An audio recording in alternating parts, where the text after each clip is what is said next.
subscribe now and press the bell icon. Never miss an update. الحمد لولیہ والصلاة والسلام علی نبیہ وآلہ وصحبہ وبارک وسلم. قال اللہ تعالی وتبارک فی القرآن المجید والفرقان الحمید. بسم اللہ الرحمن الرحیم. قل بفضل اللہ وبرحمتہ فبذلک فلیفرحوا. صدق اللہ مولانا العظیم وصدق رسولہ النبی الکریم الرؤوف الرحیم. اللہم نور قلوبنا بالقرآن وزین اخلاقنا بالقرآن وادخلنا الجنۃ بالقرآن ونجنا من النار بالقرآن. قال اللہ تعالی وتبارک فی شان حبیبہ مخبرا وآمرا. ان اللہ وملائکتہ یصلون علی النبی یا ایہا الذین آمنوا صلوا علیہ وسلموا تسلیما. اللہم صلی علی سیدنا مولانا محمد معدن الجود والکرم صلاۃ و سلاما علیک یا سیدی یا رسول اللہ.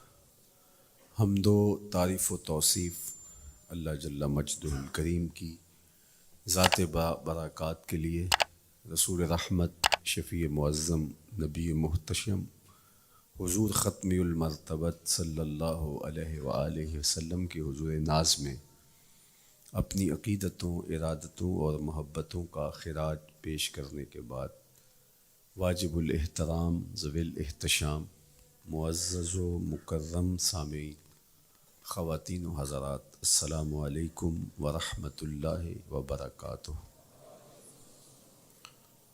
کتاب رحمت قرآن مجید میں اللہ جل شانہ نے ارشاد فرمایا، اے محبوب ارشاد کر دیجئے، فرما دیجئے، قل بفضل اللہ و برحمتہ، جب اللہ کا فضل اور اس کی رحمت ہو، فبذالک فلیفرحوا، تو انہیں چاہیے کہ اس فضل و رحمت کے حصول پر، اللہ جل شانہ کی اس کرم نوازی پر فرحت کا اظہار کریں، خوشی اور شادمانی کا اظہار کریں. ہوا خیر مما یجمعون، اور وہ جب فرحت کا اظہار کرتے ہوئے، خوشی کا اظہار کرتے ہوئے خرچ کرتے ہیں، تو وہ خرچ کرنا اس مال سے بہتر ہے جو وہ جمع کرتے ہیں. تو خوشیوں کا حصول اللہ جل شانہ کا شکر واجب کرتا ہے. جب کوئی بھی خوشی ملے تو ہمارے اوپر ضروری ہوتا ہے کہ ہم اللہ کا شکر ادا کریں. شکریہ ادا کرنے سے نعمتیں اور زیادہ ملتی ہیں، اور شکریہ ادا نہ کرنے سے نعمتوں سے محروم کر دیا جاتا ہے. اور یہ انسانی فطرت ہے کہ جب اسے کوئی سرشاری ملتی ہے،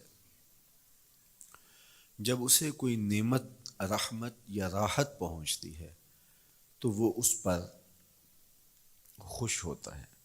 قرآن مجید میں ایک مقام پہ فرمایا وَإِذَا أَذَقْنَا الْإِنسَانَ مِنَّا رَحْمَةً فَرِحَ بِهَا، جب انسان کو ہماری جانب سے کوئی رحمت ملتی ہے تو وہ اس پہ خوش ہو جاتا ہے.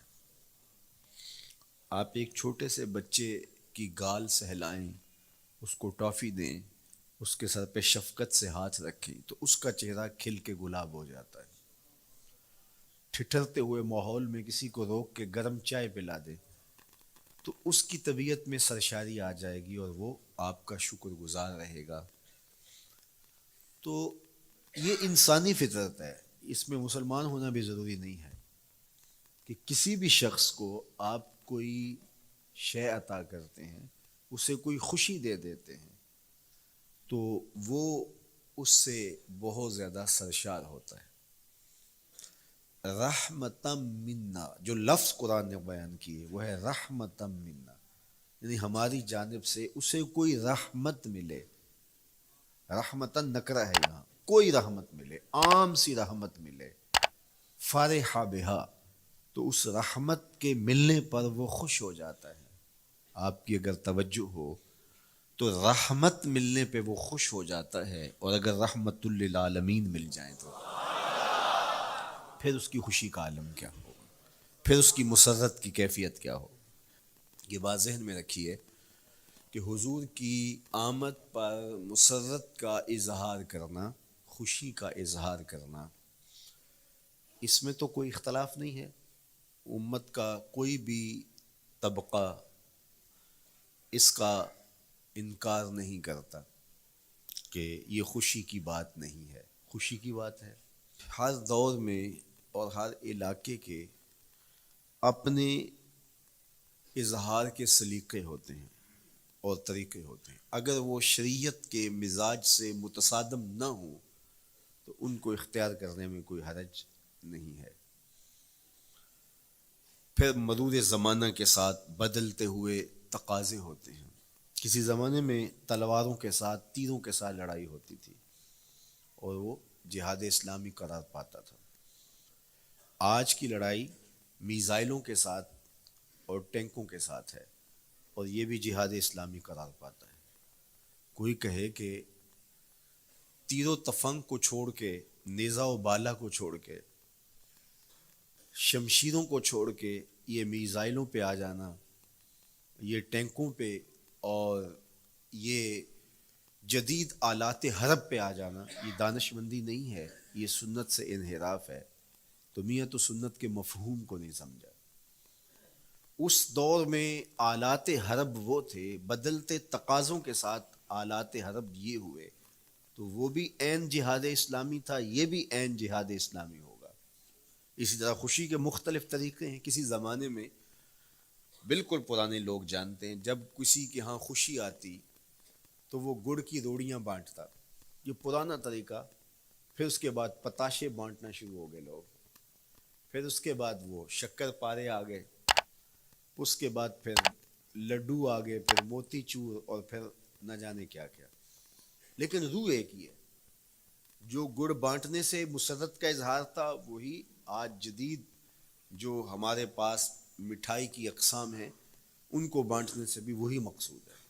کسی زمانے میں کسی کہ ہاں بیٹا ہوتا تو وہ گھر کے دروازے پہ پتے باندھ دیا کرتے تھے، یہ اس دور کی جھنڈیاں تھیں، اظہار کے لیے کس گھر میں خوشی آئی ہے۔ تو آج کے دور میں تو ہمیں پتے باندھے ہوئے نہیں ملتے، آج گھروں کے اندر ولادت مبارک کے یا مختلف طرح کے غبارے لگا دیے جاتے ہیں یا جھنڈیاں لگا دی جاتی ہیں۔ تو مختلف بدلتے ہوئے ادوار میں وہ طریقے ضرور بدلے، لیکن جہاں تک مسرت کا اظہار ہے، وہ روح بعین ہی ہر دور میں، ہر علاقے میں، ہر جو ہے وہ کلچر میں موجود ہے۔ کسی بھی خوشی پہ مسرت کا اظہار، مسرت اور سرور اور کیفیت کا اظہار، یہ انسانی زندگی ہے۔ اسلام ہمیں مسرتوں کے اظہار اور شکرانے کی صورت کے بہت سارے طریقے دیے ہیں، اس میں سے روزہ رکھنا بھی ہے۔ ان طریقوں میں سے ایک طریقہ نوافل ادا کر کے شکر کا اظہار کرنا بھی ہے، خیرات بانٹ کے، لوگوں کو کھانا کھلا کے مسرت کا اظہار کرنا ہے، لوگوں کو لباس پہنا کے مسرت کا اظہار کرنا ہے، اور اسی طرح دعوت ہے۔ مختلف مواقع پہ مختلف چیزیں ہیں۔ پیر کے دن حضور علیہ السلام روزہ رکھتے تھے، پوچھا حضور آپ پیر کے دن روزہ کیوں رکھتے ہیں؟ قال فیہ ولدت، کہا اس دن میں پیدا ہوا تھا۔ تو اپنی ولادت کا حضور دن پیر روزہ رکھ کے اللہ کے شکرانے میں دن گزارتے تھے۔ گو حضور علیہ السلام کی زندگی کا ایک ایک لمحہ رب کے تشکر میں بسر ہوتا ہے، لیکن حضور نے اس کی وجہ بیان کر دی کہ میں اس دن کا روزہ خاص طور پہ اس لیے رکھتا ہوں، فیہ ولدت، اس دن میری ولادت ہوئی تھی۔ اللہ اکبر۔ تو حضور کی ولادت اللہ کی بہت بڑی نعمت، اور اس پر شکرانہ خود میرے حضور نے ادا کیا ہے۔ علماء نے لکھا ہے کہ حضور کی ولادت کی خوشی یہ اللہ کی رضا کا سبب اور ذریعہ ہے۔ آپ نے سنا علماء سے کہ دین کا سب سے بڑا دشمن جس کا نام لے کے مذمت کی گئی وہ ابو لہب ہے. پورے قرآن میں کسی اور کافر کا ابو جہل کا نام بھی نہیں، اتبا اتیبہ اور امیہ کا نام بھی نہیں ہے. لیکن نام لے کر کے مذمت اگر کسی شخص کی گئی وہ تو ابو لہب کی گئی. حضور علیہ الصلوۃ والسلام جب کوہ صفا پہ جلوہ فراز ہوئے، وَأَنذِرْ عَشِيرَتَكَ الْأَقْرَبِينَ، حکم ہوا پہلے قریبی لوگوں کو آپ اللہ کا ڈر سنائیں. تو حضور علیہ السلام نے قریبی لوگوں میں محنت کی، تو قریش کو، صنادید قریش کو، بنو ہاشم کو بلایا اور بلا کہ حضور نے ایک بات کہی کوہ صفا پہ کہ اگر میں تمہیں کہوں اس پہاڑ کی دوسری جانب سے ایک لشکر آ رہا ہے جو تمہیں کچل دے گا تو کیا میری بات مان لو گے؟ تو انہوں نے کہا اگر نظر نہ بھی آیا تو ہم کہیں گے ہم اندھے ہیں، آپ سچے ہو، ہماری نظروں کو پھیر لگ رہا ہے، آپ جھوٹ نہیں بول سکتے، ہم نے 40 سال آپ کے شب و روز دیکھے ہیں، تو کیسے ہم یہ گمان کر لیں؟ تو حضور نے فرمایا اگر میری ذات پہ اتنا یقین ہے تو مان لو اللہ ایک ہے. تو ابو لہب سب سے پہلے بولا تبا لک ھنالک سائر الیوم الہذا جمعتنا معاذ اللہ، کہ آپ کا معاذ اللہ ہاتھ ٹوٹ جائے، آپ نے اس لیے ہمیں جمع کیا تھا. تو اللہ تعالیٰ جل شانہ نے اس کا جواب دیتے ہوئے ارشاد فرمایا تبت یدا ابی لہب وتب، ظالم تیرے دونوں ٹوٹ جائیں، ظالم تیرے دونوں ٹوٹ جائیں. تو ابو لہب کا نام لے کے مذمت کی گئی. لیکن یہ بدترین کافر جب حضور کی ولادت ہوتی ہے تو اس کی لونڈی سویبہ اس کو جا کے خبر دیتی ہے کہ تیرے مرحوم بھائی کے گھر بیٹا پیدا ہوا ہے. تو یہ بہت خوش ہو گیا، اس لیے نہیں کہ نبی تشریف لائے ہیں، اس لیے کہ میرے مرحوم بھائی کے گھر میں چراغاں ہوا. تو بھتیجا ہونے کے ناطے اس کو ایک سرشاری اور خوشی ہوئی، اور لونڈی کے خبر دینے پر اس نے اشارے سے اس کو کہا جا تو آزاد ہے. اللہ اکبر. یہاں سے یہ بھی سمجھیں کہ حضور نے صحن کائنات میں قدم رکھا، غلاموں کو آزادی ملنے لگی، غلامی کی زنجیریں ٹوٹنے لگی. تو سویبہ کو کہا جا تو آزاد ہے. خیر ابو لہب کی ساری زندگی آپ کو پتہ ہے، لیکن جب مر گیا تو حضرت عباس رضی اللہ تعالیٰ عنہ کو خواب میں ملا. انہوں نے کہا سنا کیسی بیت رہی ہے؟ اس نے کہا سخت مشکل میں ہوں، ڈاڑھی تکلیف ہے، حضور کی مخالفت بڑی مہنگی پڑی.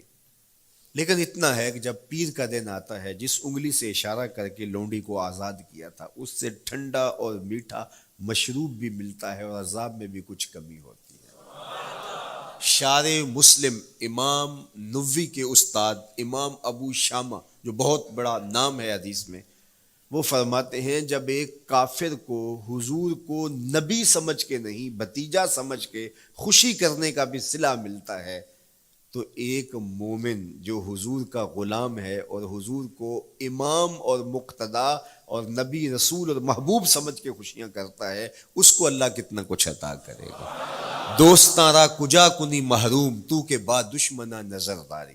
جب تو دشمنوں کو اتنا دیتا ہے تو دوستوں کو کتنا عطا کرے گا. تو حضور کی آمد پر مسرت کا اظہار، بشاشت کا اظہار، یہ اہل ایمان کا طریقہ رہا ہے. ہاں جو اس کا انداز ہے، کسی کو نوافل میں زیادہ سرور ملتا ہے وہ نوافل کثرت سے پڑھ لے، کسی کو زیادہ سرور روزے میں آتا ہے تو وہ روزے رکھ کر کے اس شکرانے کو ادا کرے، کوئی ذکر کی مجلس سجا لے. مختلف طریقے موجود ہیں. حضور علیہ السلام تشریف لائے، صحابہ بیٹھے ہوئے تھے، صحیح مسلم میں روایت ہے، سنن نسائی میں ہے اور بھی کتب حدیث میں. محفل بپا تھی تو حضور نے آ کہا ما اجلسکم، کیوں بیٹھے ہوئے ہو؟ تو جو انہوں نے جواب دیا وہ سنیے. جلسنا نذکر اللہ ونحمدہ علی ما ہدانا لدینہ ومن علینا بک.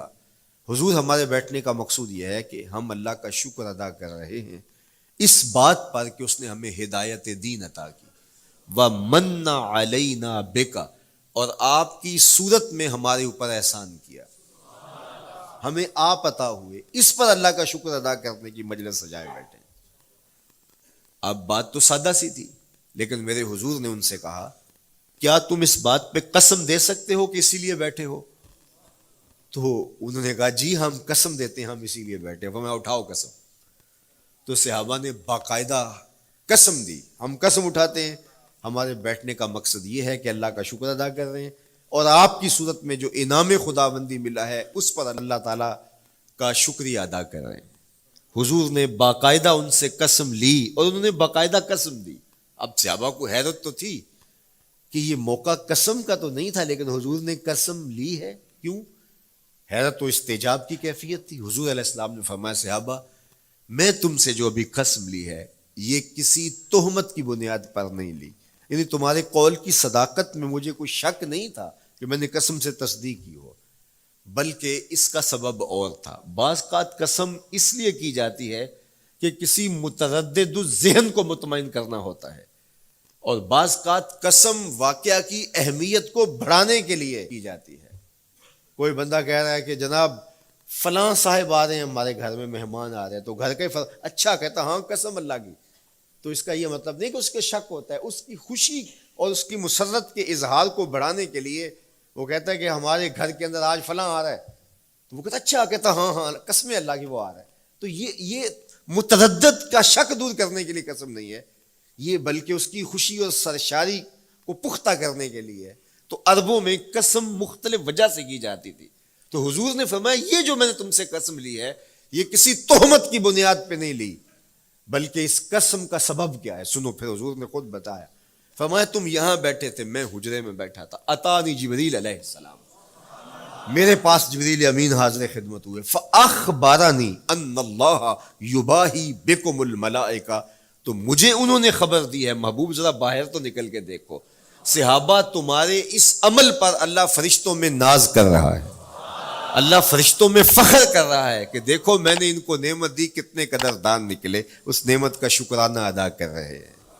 اور آج اگر ہم اپنے گھر میں بیٹھ کے, اپنی مسجد میں بیٹھ کے حضور کی صورت میں انعام خداوندی کا شکریہ ادا کرتے ہیں تو اللہ کی رحمتوں سے بعید نہیں کہ اللہ فرشتوں سے کہے دیکھو صدیاں بیت گئیں یہ آج بھی شکرانہ ادا کر رہے ہیں, اور یہ بات میری اور آپ کی بخشش کی ضمانت قرار پائے.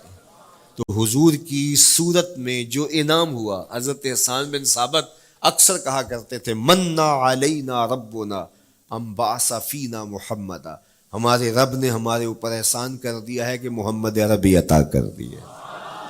ساری زندگی سجدے میں سر رکھ کے شکر ادا کرتے رہیں, حق کے شکر پھر بھی ادا نہ ہو. میں تو کہا کرتا ہوں ہمارے بدن پہ اتنے بال نہیں ہیں جتنے رسول اللہ کے احسانات ہیں, ہمارا بال بال قرض رسالت میں جکڑا ہوا ہے, ساری زندگی ان کے گیت گائیں. میں ایک رات کے میلاد کا صرف قائل نہیں ہوں کہ ایک رات میلاد کر لو اور پورا سال چھٹی, ساری زندگی حضور کا نام جپو, ساری زندگی حضور پہ درود پڑھو, لمحہ لمحہ حضور کے ذکر کا چراغاں کرو. صرف اپنے گھروں میں, اپنی چہار دیواریوں میں اور اپنے بازاروں میں جھنڈیاں ہی نہ لگاؤ, بلکہ دل کے ایک ایک پرت پہ نام محمد کی جھنڈی لگاؤ. صرف منڈیروں پہ چراغاں ہی نہ کرو, بلکہ دل کی اندھیر گلیوں میں بھی حضور کے نام کا چراغاں کرو, اندر بھی روشنی ہو باہر بھی روشنی ہو. حضور پہ درود پڑھو, حضور کا ذکر کرو, اپنے بچوں کو بٹھا کر کے حضور کے قصیدے سناؤ, حضور کی شانیں سناؤ, حضور کی سیرت بتاؤ انہیں. اپنے گھر کے ماحول کے اندر, اپنی مسجد میں, اپنی گلی میں, اپنے دوستوں میں حضور کا ذکر کرو.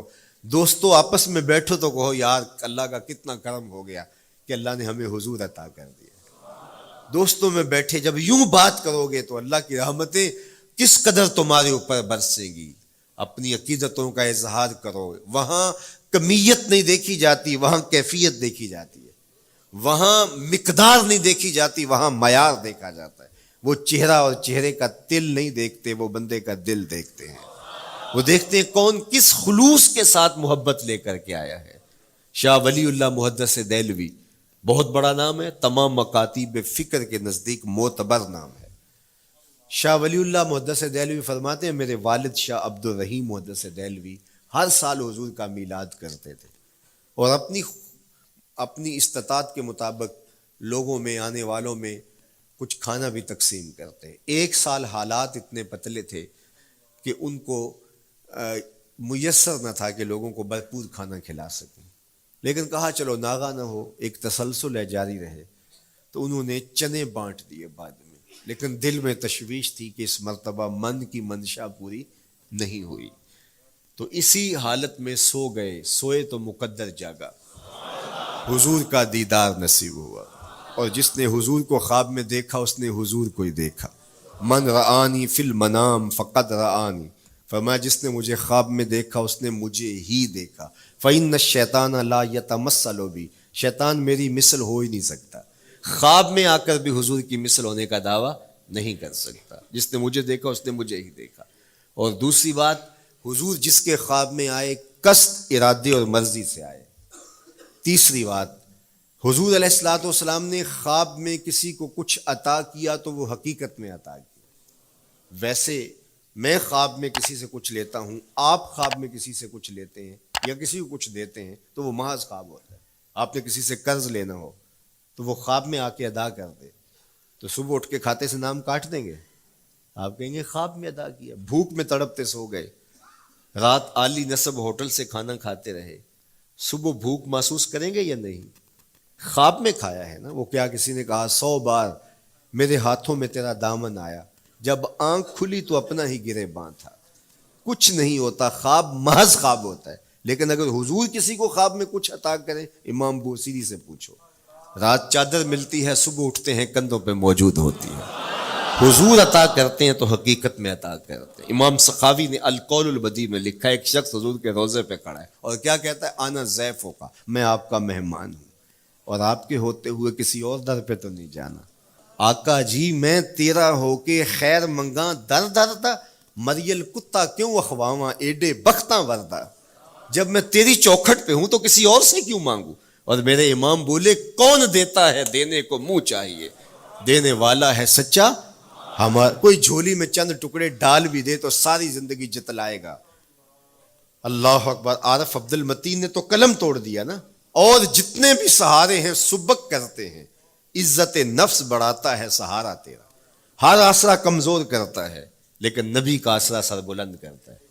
کسی چودھری کا، خان وڈیرے کا مانگت سر اٹھا کے چل سکتے کہ میں فلاں کا مانگت ہوتا ہوں اور جس کو خیرات مدینے کی گلی سے ملی ہو؟ اسی لیے میرے امام نے مشورہ دیا، ٹھوکریں کھاتے پھرو گے ان کے در پہ پڑ رہو، قافلہ تو اے رضا اول گیا آخر گیا۔ وہ کھڑا ہی حضور کے روضے پہ اور کیا کہتا ہے؟ آنا ضیفوں کا، میں آپ کا مہمان ہوں اور آپ کے ہوتے کسی اور در پہ جاؤں؟ اللہ اکبر۔ یہ کہتے کہتے آنکھ لگ گئی۔ حضور خواب میں تشریف لائے، دائیں ہاتھ میں روٹی تھی، عطا کرتے میں خذ لے لے، کہتا میں نے خواب میں کھانا شروع کر دی، ابھی آدھی روٹی کھائی تھی، پوری روٹی نہیں کھائی تھی، آدھی روٹی کھائی تھی کہ میری آنکھ کھل گئی۔ جب آنکھ کھلی تو دوسرا آدھا ٹکڑا میرے ہاتھ میں موجود تھا۔ وہ دیتے ہیں تو حقیقت میں دیتے ہیں۔ تو شاہ ولی اللہ محدث دہلوی فرماتے ہیں کہ میرے والد شاہ عبد الرحیم محدث دہلوی نے خواب میں حضور کو دیکھا، اور چونکہ دن یہ عمل گزرا تھا اور کہ مہمانوں کو خاطر خواہ تواضع نہیں کر سکا تھا، تو حضور کے سامنے نواع اقسام کی چیزیں پڑی ہیں، ان میں میرے والے چنے بھی موجود ہیں اور حضور ان کے ساتھ شفقت فرما رہے ہیں۔ تو یہاں معیار دیکھا جاتا ہے، مقدار نہیں دیکھی جاتی، یہاں کمیت نہیں دیکھی جاتی، کیفیت دیکھی جاتی ہے۔ یہاں چہرے اور چہرے کا تل نہیں دیکھا جاتا، یہاں آنے والے کا دل دیکھا جاتا ہے۔ یار چہرہ تو چمکدار تھا، اسی لیے ابو لہب کہتے ہیں نا شعلے کی طرح چمکتا ہوا، لیکن جہنم کا ایندھن بنا، اور کالے رنگ والا، ہونٹ موٹے ہیں، لیکن کعبے کی چھت پہ کھڑا اذان دے رہا ہے۔ اذان ازل سے تیرے عشق کا ترانہ بنی، نماز تو اس کی دید کا ایک بہانہ بنی، ادائے دید سراپا نیاز تھی تیری، کسی کو دیکھتے رہنا نماز تھی تیری۔ تو عقیدتوں کے رنگ اور محبتوں کے رنگ حضور علیہ السلام کے ساتھ جب کوئی پیش کرتا ہے تو رائے گانی جاتی۔ یہ وفاداروں کا در ہے، یہاں بے وفائی کا تصور ہی نہیں ہے۔ وہ ہاتھ پکڑتے ہیں تو پھر چھوڑتے نہیں ہیں، اس لیے ان سے محبت کا ربط قائم کیجیے، اپنی اولادوں کو حضور کا پیار سکھائیے، اپنے گھروں میں میلاد کیجیے۔ لازم نہیں ہے کسی عالم دین کو بلاؤ، آپ اپنے گھروں میں حضور علیہ السلام پر درود پڑھیے گا، بچوں کو بٹھائیے گا اور حضور کی سیرت کا کوئی واقعہ ان کو سنائیے گا۔ صحابہ اپنے بچوں کو بٹھا کر کے حضور کی سیرت بتایا کرتے تھے، حضور کا نقشہ بتایا کرتے تھے، حضور کے شمائل ذکر کیا کرتے تھے۔ اور کوئی صحابی ملتا تو تابعین جمع ہو جایا کرتے تھے اور اسے پوچھتے تھے اچھا بتاؤ حضور کی صورت کیسی تھی، زلفیں کیسی تھی. یہی میلاد ہے نا. میلاد میں حضور کے فضائل کا ذکر ہوتا ہے، شمائل کا ذکر ہوتا ہے، خصائل کا ذکر ہوتا ہے. اور موسم حج کا ہے. ایک اونچے ٹیلے پہ حضرت سیدنا ابو طفیل چڑھ گئے. یہ آخری صحابی ہیں، اس کے بعد کوئی صحابی نہیں. آخر میں سب سے آخر میں فوت ہوئے 110 ہجری میں. حضور کے وصال کے 100 سال بعد تک زندہ رہے. اونچے ٹیلے پہ چڑھ گئے اور لوگوں کو کہا لوگوں آؤ، اس وقت روئے زمین پہ میرے علاوہ کوئی نہیں جس نے حضور کو دیکھا ہے. بس انہی آنکھوں نے حضور کو دیکھا ہے. کیا ناز ہے. میرے ایک استاد ہوتے تھے سر محمد علی حاشر، اللہ ان کی قبر پہ رحمت نازل کرے. تو وہ بڑے بڑے مشاہیر اہل سخن سے ملے تھے تو وہ بات کرتے تھے. میں مولانا ظفر علی خان کا مصاحب رہا ہوں، میں نے اقبال کو دیکھا ہے. داغ دہلوی نے اپنے شاگردوں سے کہا تھا آنے والی صدیاں تم پہ ناز کریں گی اے لوگو، تم نے داغ کو دیکھا، تم نے داغ سے باتیں کی ہیں. یار جس نے داغ دہلوی کو دیکھا ہے وہ تو ناز کریں، جس نے اقبال کو دیکھا ہے وہ تو فخر کریں، جو مشاہیر اہل سخن کے پاس بیٹھتا رہا ہے وہ تو فخر کریں، اور جس کی آنکھوں نے جمال محمد عربی دیکھا ہے وہ اپنے مقدر پہ ناز کیوں نہ کریں.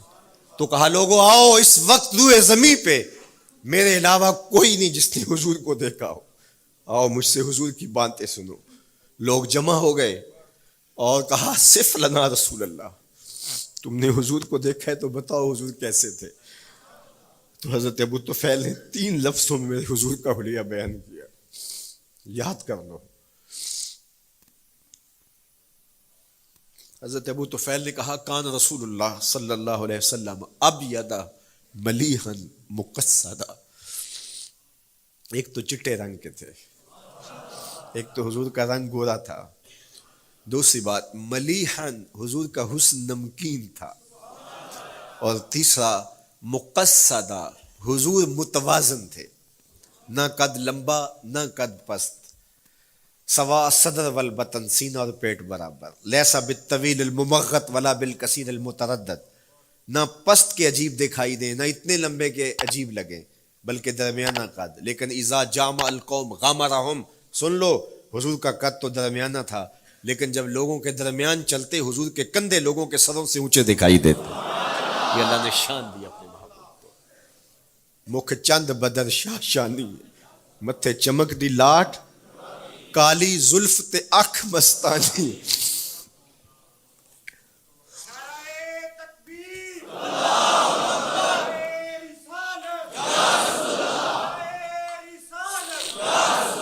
کالی زلف تے اکھ مستانی ہیں، مخمور رکھی ہیں مد بھریاں. میں آپ کو مدینے کی گلی میں لے جانا چاہتا تھا کہ حضور علیہ السلام کی جب آمد ہوئی تو اہل مدینہ نے کس طرح جلوس نکالا، وہ عقیدتوں کے کیا رنگ تھے. لیکن وقت سمٹ گیا. لیکن اتنا سن لو کہ جب حضور تشریف لائے تو جنوبی سمت سے حضور آئے تھے. جب انہوں نے دیکھا نا تو اچانک ودا کے پہاڑوں کی اوٹ سے حضور دکھائی دیے. تو سیاہ پہاڑ ہیں تو ان سے جب حضور کا چمکتا ہوا چہرہ دکھا نا تو بے ساختہ انہوں نے کہا طلع البدر علینا، وہ دیکھو چاند چڑھ گیا ہے. طلع البدر علینا، وہ دیکھو چاند چڑھ گیا. یہ شاعری خود بخود ہوتی ہے، خود بخود ترتیب. ایک ہوتی ہے آورد، ایک ہوتی ہے آمد. یہ آمد ہے. طلع البدر، وہ دیکھو چاند چڑھ گیا. من ثنیات الوداع وجب الشکر علینا. مورخ اسلام حفیظ جالندری نقشہ کھینچتے ہیں جنوبی سمت سے اٹھا ایک نوری غبار آخر. جنوبی سمت سے اٹھا ایک نوری غبار آخر، سواد شہر میں داخل ہوا ناکا سوار آخر. زباں پر اشرق البدر علینا کی صدائیں تھیں، دلوں میں ما دعا للہ دائی کی دعائیں تھیں. نبوت کی سواری جس طرف سے ہو کے جاتی تھی، درود و نعت کے نغمات کی آواز آتی تھی. کہیں معصوم ننھی بچیاں تھیں دف بجاتی تھی، رسول پاک کی جانب اشارے کر کے گاتی تھی اور کہتی کیا تھی؟ ہم ہیں بچیاں نجار کے عالی گھرانے کی، خوشی ہے آمنہ کے لال کے تشریف لانے. خوشی ہے آمنہ کے لال کے. عجیب رنگ بکھرے ہوئے تھے.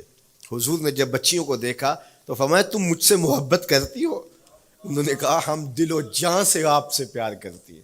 تو حضور نے فرمایا واللہ انا احبکن، اللہ کی قسم میں بھی تم سے پیار کرتا ہوں، میں بھی تم سے پیار کرتا ہوں. لوگ گھروں کو سجائے بیٹھے، ہلم الینا یا رسول اللہ الی العدد والعدۃ والمن، حضور آ جاؤ نا، آ جاؤ، ہمارے پاس اسلحے بھی ہیں، کسی نے حملہ کیا توڑ کے رکھ دیں گے، ہمارے بڑے بڑے گھر ہیں، مہمان آئے سنبھال لیں گے، رک جاؤ نا ہمارے گھر. اب اتنے چاہنے والے ہوں تو کس کو پذیرائی دیں؟ حضور اونٹنی کی مہار گردن پہ ڈالتے، فرماتے خلو سبیلہا ناقتی مامورۃ من اللہ، اس کی راہیں چھوڑ دو، یہ اللہ کے حکم کی پابند ہے. کہتے ہیں لوگوں نے اونٹنی کو چارہ دکھانا شروع کر دیا کہ چلو اونٹنی بیٹھ جائے. اللہ اکبر، پانی ہڑا نو لوڑ کی راہ براندی، پہنچے آپ دریار سرکار یارا. یار جب محبت پیدا ہوتی ہے یار منانے کے ڈھنگ بھی سیکھ لیے جاتے ہیں، محبت بتا دیتی ہے محبوب کو کیسے منانا ہے. لیکن حضور فرماتے خلو سبیلہا ناقتی مامور، راہیں چھوڑ دو، میری اونٹنی اللہ کے حکم کی پابند ہے، یہ سبز چاروں کے لالچ میں آنے والی نہیں ہے، چھوڑو چھوڑو اس کا راستہ. اللہ اکبر، جب بنو نجار کے محلے سے حضور گزرے، یہی بچیوں نے تالا البدر علینا پڑھا تھا، اور یہی محلہ حضور کے ننیال کا محلہ تھا. انہوں نے جو لفظ کہے، امام صالحی نے، اللہ ان کی قبر پہ کروڑوں رحمتیں نازل کرے. سبل الہدا والرشاد میں نے کئی مرتبہ یہ مقام پڑھا ہے، باب الہجرہ مسلم شریف باقی کتب حدیث میں بھی ہے، لیکن امام صالحی نے بہت ساری احادیث جمع کی ہیں، اور انہوں نے یہاں جو منظر بیان کیا ہے، انہوں نے جو لفظ کہے نا، جب حضور آئے بنو نجار کے محلے سے گزرنے لگے تو ذرا لفظوں کی چاشنی دیکھیے، ان لفظوں سے ٹپکتے شہد کو دیکھیے. تو انہوں نے آگے بڑھ کے حضور کو دعوت دی، اور لفظ کیا کہے، ہلم الی اخوالک یا رسول اللہ الی العدد والعدۃ والمن، حضور ادھر تو رک جاؤ، یہ تو آپ کے ماموں کے گھر ہیں، یہ تو آپ کے ننیال کا محلہ ہے. لیکن حضور نے فرمایا کہ بس میری راہیں چھوڑ دو. پھر اونٹنی جا کے کہاں بیٹھی، نیویاں دا پرونا ہے میرا نبی، کوٹھیاں تے چڑھے ویخ دے رہ گئے. سہل اور سہیل دو یتیم بچے تھے، اور ان کی خالی جگہ پڑی تھی، جا کے اونٹنی وہاں بیٹھ گئی. اٹھایا گیا، پھر بیٹھ گئی. قریب ترین مکان حضرت ابو ایوب انصاری کا تھا. دوڑے آئے، سامان اتارنے لگے، کہا حضور اونٹنی کو اب نہ اٹھاؤ، اب تو میرے بخت جاگ پڑے ہیں. پھر ان کی کیفیت کیا تھی، امروز شاہ شاہاں مہمان شو دستو مارا. امروز